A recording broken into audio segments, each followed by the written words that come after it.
Sportnuus vanaand dat jong president Paul Mashatile sê die jeug moet die hoë werkloosheidsuitdaging soos 'n morele kwessie pak.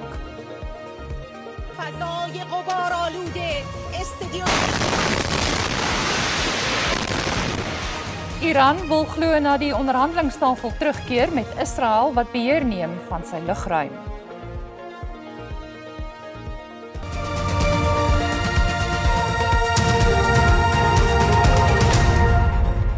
Goeienaand en baie welkom by die Afrikaanse nuus.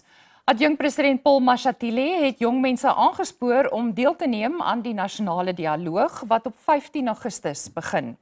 Mashatile het die hooftoespraak gelewer by die 49ste herdenking van die optog van die klas van 1976 in Potchefstroom Noordwes. Die provinsie het tans die hoogste jeugwerkloosheidssyfer in die land. 49 jaar gelede, op 16 Junie, het jong mense die apartheidsregime kaalvuis getakel.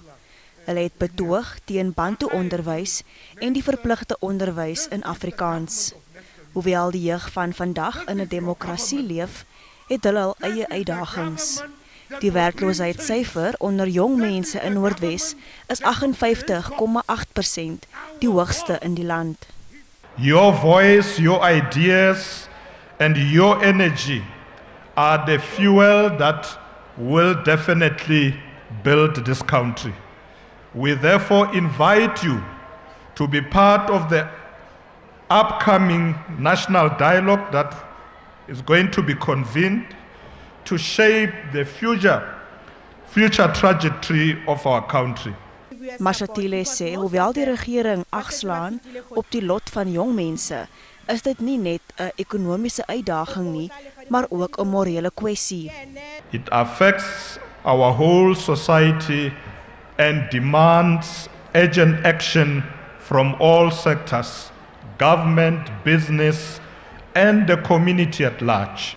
Voor die aanvang van die hoofgeleentheid het Mashatile 'n veeldoelige sportfasiliteit by die Promosa sekondêre skool geopen.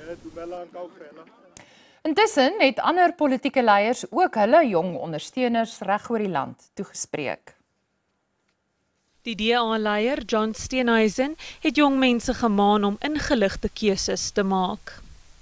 Today is Youth Day, and we celebrate that generation of 1976 who had the courage to stand up against injustice and demand a South Africa where they could get an equal education. They refused to be told that their future would be decided by an unjust government. In Umlazi, KwaZulu-Natal, het die EFF-leier Julius Malema gesê die jeug moet veg vir die land en vir kwaliteit onderwys. We must say we want free education now, we want Wi-Fi now, we want food at schools now, we want teachers who are going to teach our children and who are not going to rape our children. We want teachers who are going to provide quality education. Die leier van die Umkhonto Wesizwe party, Jacob Zuma, het die party se jeugliga in Durban, KwaZulu-Natal, bekendgestel. I'm very happy that today we are here in our big numbers as young people to say we have taken a decision to finally liberate South Africa. Nobody else would do so if the young people were not there. By die IFP se jeugdagvieringe by die Mangosuthu Universiteit van Tegnologie in KwaZulu-Natal het die party se leier Velankosini Hlabisa gesê sy party gaan veg vir werksgeleenthede vir die jeug. The private members bill of 80% job opportunities to be given to South Africans and only 20% to foreign nationals with skills. Die geestelike leier en apartheidstryder Dr. Ellen Boesak sê ware vryheid in die land sal slegs bereik word wanneer die basiese lewensomstandighede vir die armes in die land verbeter. Boesak het jong mense by die Dulcie September Burgersentrum in Athlone toegespreek as deel van jeugdagherdenkings in Kaapstad. Dit is vanjaar ook die 40ste herdenking van die sogenaamde Trojaanse perdslagting in Athlone op die Kaapse vlakte. Young people said, we are sick and tired of our parents being treated as if they are nothing. My mother will no longer be called a girl. My father will no longer be called a boy. Ek is nie jou tuinjong nie. I am going to carve out a future for myself. And that's when young people took hold of the leadership, and it was no longer an uprising. It became a revolution. Eerwaarde Boesak het ook 'n optog gelei na die Trojaanse perd gedenkterrein in Athlone, waar die veiligheidsmagte en spoorwegpolisie op die 15de Oktober 1985 op 'n groep jongelinge toegeslaan het wat teen die apartheidsregering betoog het. Jonathan Claassen, Sean Mahmoud en Michael Miranda het tragies gesterf met verskeie wat beseer is. Every generation must understand the demands of its time. And that generation did, as this generation today must understand the demands of your time. Because this struggle is not yet over. Not until you can spell freedom, not just with your mouth and write it on a book and make it in a speech, but live it in your life. 'n Kraansleggingsseremonie is ook by die Trojaanse perd gedenkterrein gehou. Coben August, SAK nuus, Kaapstad. Gesinne wie se geliefdes oor die jare heen in die Karrebriek steengroef by Heidedal in Bloemfontein gesterf het, het op jeugdag saamgetrek om hulle te vereer. Die steengroef is geleë op die terrein wat voorheen 'n baksteenfabriek was. Klei is uit die grond onttrek wat uiteindelik 'n oop put geskep het wat nou met water gevul is. Inwoners sê die gebied is sedert die 1980s ontruim, waarna dit 'n gevaarsone geword het. Sommige inwoners van Heidedal het vandag jong mense tussen die ouderdom van 10 en 27 jaar onthou wat oor die jare in die steengroef gesterf het. Ouers sê die owerhede moet die plek afkamp want in die somer word dit 'n gevaarlike swemplek vir jong mense. Dit was die 17de Januarie 2019. Ek het my seun die vorige aand gesoek. Ek het hom heel naggie gekry nie. So die oggend het ek polisiestasie toe gegaan en om gaan aanmeld as missing. So ek het terug skool toe gegaan en die skoolhoof het my assist om na die quarry toe te kom omdat hulle gehoor daar is 'n liggaam wat daar lê.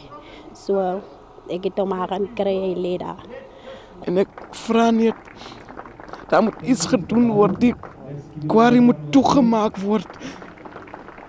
Want dit is seer, geen ouer verdien om 'n kind op so 'n manier te verloor nie. My versoek is vanmôre dat die government die gemeenskap van Heidedal moet help om hierdie dam toe te maak. Dis my verlange, want dit is seer om 'n kind te verloor, onverwags. Die plaaslike buurtwag sê die gemeenskap leef te lank onder gevaarlike omstandighede. Hierdie quarry is deel van die uitdagings wat ons het, want van die ongeveer 49 persone wat al hulle lewens hier verloor het, was baie van hulle nog in hulle jeugjare. So ons wil net baie graag daarop klem gelê dat daar is 'n need vir ons om daaraan te werk, om dit te bekamp, sodat ons nie so doelloos lewens verloor nie. Misdadigers stort ook lyke in die steengroef wat lei tot tale onopgeloste geheimsinnige misdade.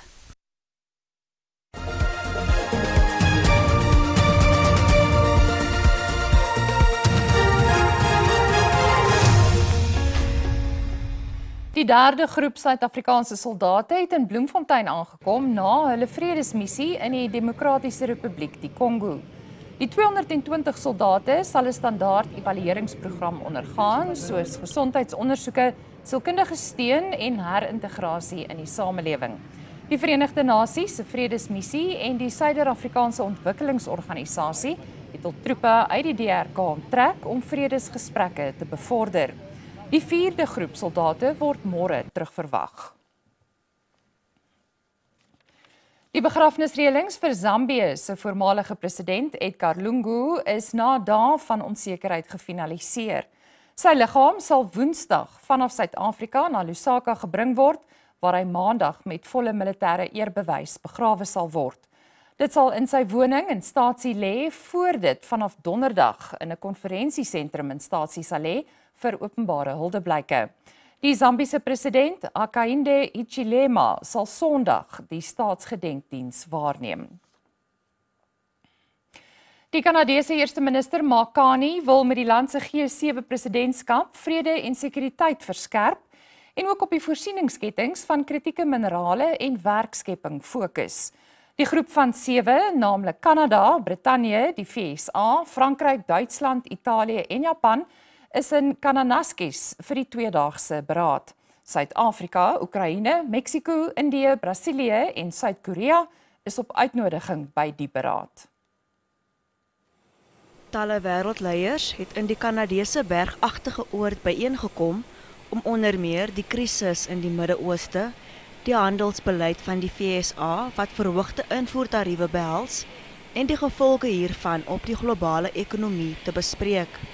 President Cyril Ramaphosa het met sy aankoms bilaterale samesprekings met Carney gevoer. Thank you for the continued wonderful bilateral relations between Canada and South Africa. We've had a long relationship and we're very proud of the way that we deal with each other. We support you with fires, you support us with investment, and you supported our just energy transition, and we're really delighted. So our relations are strong and we're particularly pleased to be here. Carney het waardering vir Suid-Afrika se leierskap in 'n wêreld gevul met onrus uitgespreek. We've met a bit in the past, and I've been a long admirer of your leadership of South Africa, and now your leadership of the G20. Yes. And the world is very much in your hands at a crucial time. And if I may say, from a Canadian perspective, the strength of the ties between our country are great, including down to the level of assistance in natural disasters. Die toenemende konflik tussen Israel en Iran en die invloed wat dit ook op oliepryse het, is hoog op die sakelys. A diplomatic solution remains the best way in the long run to address concerns about Iran's nuclear program. And Europe remains committed to finding a lasting solution through a negotiated deal. Kanada gaan na verwagting afsonderlike opsommings van verskillende vergaderings uitreik eerder as die tradisionele gesamentlike verklaring deur al die lidlande. Dit in 'n poging om diplomatieke bande met die VSA te behou. Iran oorweeg dit blykbaar om vyandighede met Israel te staak en terug te keer na samesprekings oor sy kernprogramme. Dit volg te midde van verskerpte aanvalle op Iran se teikens en tientalle sterftes in Israel se woongebiede weens Iran se aanvalle. Iran het glo sy Arabiese tussengangers gevra om sy bereidwilligheid aan Israel en die VSA oor te dra om te onderhandel. Die Israeliese premier Benjamin Netanyahu het aangekondig dat sy land nou in beheer van Iran se lugruim is. 'n Kort rukkie gelede is verskeie missiele op Iran se staatsbeheerde uitsaaier afgevuur wat die aanbieder en ander personeel uit die gebou laat vlug het.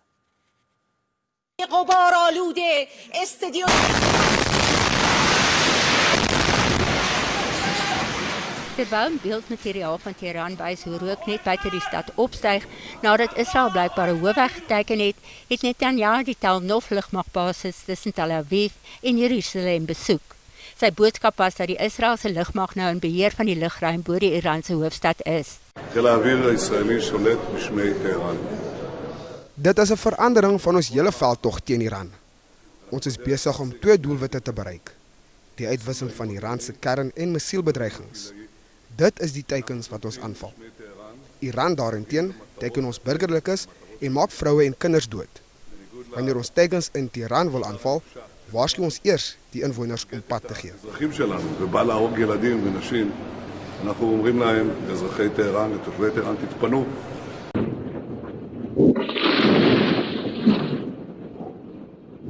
In Iran se jongste aanvalle is die stad Petah Tikva, sowat 10 km van Tel Aviv getref, asook gebiede in Haifa en Tel Aviv. Minstens 3 mense is in die aanvalle dood en tientalle beseer. Beeldmateriaal wys ook hoe 'n missiel 'n olieraffinery in Haifa tref. Intussen het die dodetal in Iran tot meer as 220 gestyg, sedert Israel donderdag met sy aanvalle op kernteikens begin het. Baie van die slagoffers is kernwetenskaplikes, maar volgens Iran is tientalle burgerlikes ook in die aanval dood. Die Verenigde Nasies se kernwagon, die Internasionale Atoomenergieagentskap, vergader op die oomblik om die konflik tussen die twee lande te bespreek. Iran se gesant na die IAEA het 'n dringende beroep op die agentskap gedoen om Israel se aggressie in die sterkste terme te verdoem. The United States was fully aware of the impending act of aggression, indicating a level of prior knowledge and complicity in this regard. The IAEA and its Director General had a clear responsibility to take effective preventive and deterrent measures when the Islamic Republic of Iran formally and in numerous occasions brought such credible threats against its safeguarded nuclear facilities to the agency's attention. Die IAEA se hoof, Rafael Grossi, het intussen bevestig dat geen skade aan die Iran se ondergrondse uraniumverrykingsaanlegte by Natanz en Fordow aangerig is nie. Hy sê hoewel die geboue bogronds beskadig is, bly bestralingsvlakke buite die persele normaal. Die gemeenskap in Eldorado Park in die suide van Johannesburg is bekommerd oor die toenemende bendegeweld en die sterftesyfer na die vloede in die Oos-Kaap styg steeds. Dit alles net hierna.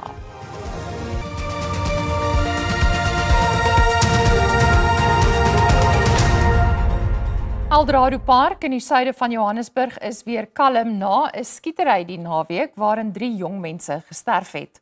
Volgens berigte het 3 mans in 'n wit Audi op 'n groep van 9 jong mans buite 'n moskee losgebrand. 'n 4de persoon is in 'n kritieke toestand in die hospitaal. Jong mense in die woonbuurt sê hulle het niks om te vier op jeugdag nie. As a youth, I don't even feel like enjoying this day because we lost too many brothers. Die ma van een van die slagoffers is geskok oor die vermetelheid van die beweerde aanvallers. I was threatened both my child's life on Monday, like last week Monday. This one of the fast gun boys called me and told me that my child is gonna die, they're gonna kill him. And I went and I told him, you can't threaten me with my child's life. How can you be so cruel and tell me that you're gonna kill my son? He's gonna be killed. And not even a week, even days later. Just like he said it happened. That's all that I can say. I'm so broken, I can't even say anything else, but it's sad, it's everything. I can't even express how painful I feel inside, but die polisie sê mense met inligting oor Saterdag aand se skietery moet na vore kom. Die minister van Maatskaplike Ontwikkeling, Sisisi Tolashe, het die versekering gegee dat fondse wat geoormerk is vir die vloede in die Oos-Kaap nie vermors gaan word nie. Die amptelike dodetal van vloedslagoffers het tot 90 gestyg.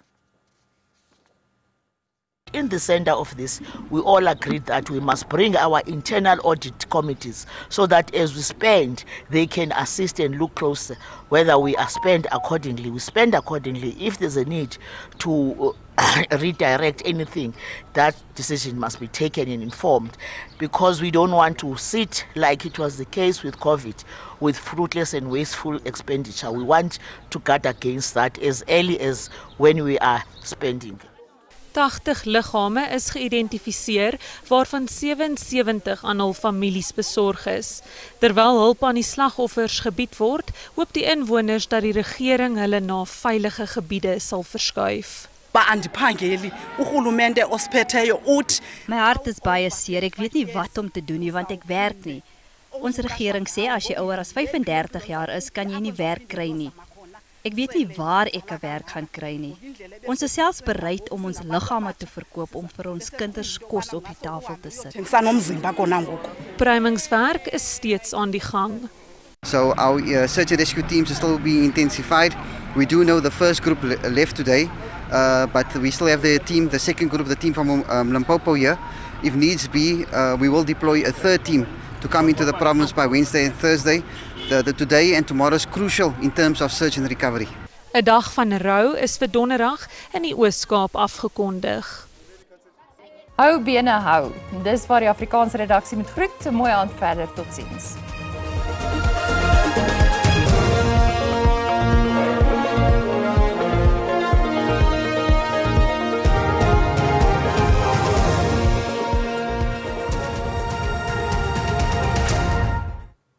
Goeienaand en hartlik welkom by die weer. Vir vannag sien ons bewolkte toestande in die noordelike dele van die land, andersins baie mooi weer in die sentrale gedeeltes van die land. Vir môre bewolkte toestande met 'n 30% kans vir reën word dan verwag langs die westelike en die suidelike dele van die land.